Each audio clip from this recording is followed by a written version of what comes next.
آپ کو ایک بات تفصیلی ملے گی کہ آج جو ڈرگس کا معاملہ ہے یہ معاشرہ خراب ہے. یہ تو طے بات ہے آج معاشرہ خراب ہے، لیکن آج سے 1400 سال پہلے جتنا معاشرہ خراب تھا اتنا آج خراب نہیں. اور ڈرگس کا زور جتنا آج 1500 سال پہلے تھا آج اتنا نہیں. تو وہ جو ماحول بدلا وہ کس نے بدلا؟ اب اگر غور کریں گے وہ صرف قرآن نے بڑھا. قرآن نے اس وقت بھی ماحول بدلا اور آج بھی بدلا. سیدنا حضرت امام مالک کہتے ہیں جس چیز کی وجہ سے پہلی امت ٹھیک ہو گئی اسی چیز کی وجہ سے آخری امت بھی انشاءاللہ ٹھیک ہو جائے گی. تو علاج وہی کرنا جو ہم نے اس وقت علاج کیا. ہم جو آج علاج سوچتے ہیں فضول علاج ہے، اس سے کچھ نہیں ہوگا.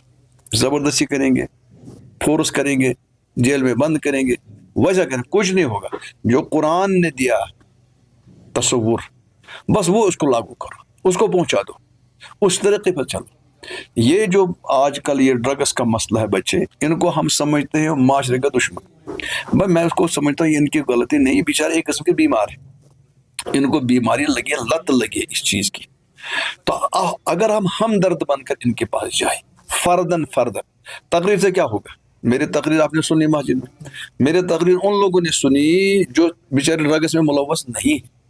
جو ڈرگس میں ملوث ہے وہ انہوں نے تقریر سنی نہیں، ان کو کیا اثر ہوگا؟ ضرورت ہے ہم درد بن کر ہر ایک کے گھر جائیں گے، اس سے ملیں گے اور اس سے پوچھیں گے کیا پریشانی ہے اور اس کی پریشانی کو دور کرنے کی کوشش کریں گے.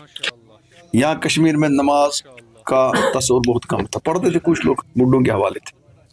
پھر ایک جماعت آ گئی، علماء آ گئی، یا تبلیغ ہماری جماعت آ گئی، انہوں نے محنت کی، نماز پر آج نماز والے بہت بن گئے. اگر ہم آج ایسے ہی کریں جیسے وہ ہر گھر میں جاتے ہیں، بندے کو پکڑ کر لاتے ہیں، وہ پتہ نہیں کس گند میں ملوث ہے، اٹھا کر لاتے ہیں، اور پھر وہ 40 دن کے بعد یا 3 دن کے بعد کہتا ہے دوستو بزرگ کو تشریف رکھو، دین و ایمان کی بات ہوگی.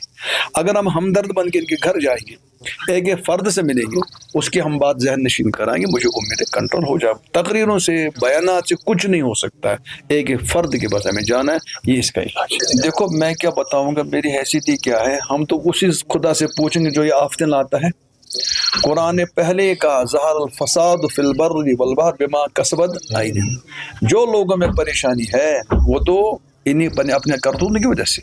قرآن نے کہا بما کسبت ایدیکم ویعفو عن کثیر، یہ تو پریشانیاں تمہارے کرتوت ہیں، اور تب بھی اللہ تعالیٰ بعض چیزوں کو چھوڑ دیتے ہیں. اگر اللہ تعالیٰ ہر چیز پر پکڑ کریں گے تو ایک تو متنفس کو کھانے کا ایک دانہ نہیں ملے گا، ایک پانی کا گھونٹ نہیں ملے گا. تو اللہ کا تب بھی احسان ہے، ہمیں کچھ نہ کچھ ملتا ہے. یہ میری بات نہیں، یہ اللہ کی فرما، اللہ کا فرما. اللہ نے کہا جتنا تم بھاگ جاؤ گے اتنی تمہارے پاس پریشانیاں ساتھ لے کے. اب دیکھو کتنی پریشانیاں آج تاجر لوگ جو ہے، پوچھ لو ان کا کیا حال ہے. زہر کھانے کو آئے ہیں، اب وہ آئے ہیں خودکشی پر آئے، لیکن خودکشی پہ نجات نہیں دے گا ان کو، کیونکہ خودکشی کے بعد اور پریشانی ہے، آخرت کا مسئلہ تو اور زیادہ خراب. تو ہم سوچیں گے کہ مصیبت کس وجہ سے آ رہی ہے، ان بیماریوں کو ہم ٹھیک کریں گے. مثلا ہمارے آج تاجر طبقہ پریشان ہے، لیکن تاجر طبقہ نے، قرآن نے پہلے کہا تھا بھائی یہ لون پن نہ اٹھاؤ، سود نہ اٹھاؤ. آج لون میں ملوث ہے، باہر نکلنے کے لیے تیار نہیں ہے. یہ تو بما کسبت ایدی، یہ تو اپنے کرتوت ہی ہیں، اس کے علاوہ کیا ہو سکتا ہے بیٹا. گرین ویلی کھہی پورہ جو کہ راجوار میں ایک شاندار سکول ہے، اپنی خدمات انجام اس علاقے میں دے رہا ہے. بہت خوشی ہوئی آج اس پروگرام میں شرکت کرتے ہوئے کہ یہاں پر ہم نے دیکھا کہ بچوں نے جنہوں نے اکیڈمک پرفارمنس گزشتہ سال میں اچھی دکھائی تھی، ان میں فرسٹ سیکنڈ تھرڈ پوزیشنز کو فیلسٹیٹ کیا گیا. اس کے علاوہ یہاں ہر ایک ٹیچر کو فیلسٹیٹ کیا گیا. ایک بیسٹ ٹیچر ایوارڈ ایک میم کو یہاں پہ فیلسٹیٹ کیا گیا. یہاں پہ بہت سارے ایجوکیشنسٹ، بہت سارے آفیسرس اور سول سوسائٹی سے جتنے بھی ممبرس، ان کے ساتھ ساتھ پیرنٹس کی ایک کثیر تعداد آج کے اس پروگرام میں یہاں پہ مدعو ہوئی تھی. باعث مسرت ہے کہ علاقے راجوار میں ایسا سکول ہے جو اپنے یونیک انیشیٹو کے ساتھ ساتھ نہ صرف مروجی تعلیم بچوں کو دے رہا ہے، بلکہ دین کے اعتبار سے بھی ہمارے بچوں کو ایک اسٹرانگ فاؤنڈیشن بنانے میں اپنا کلیدی رول ادا کر رہا ہے. خصوصاً مفتی غلام حسن صاحب کی سربراہی میں، ابراہیم صاحب کی سربراہی میں یہ سکول علاقے راجوار میں اپنے فرائض نمایاں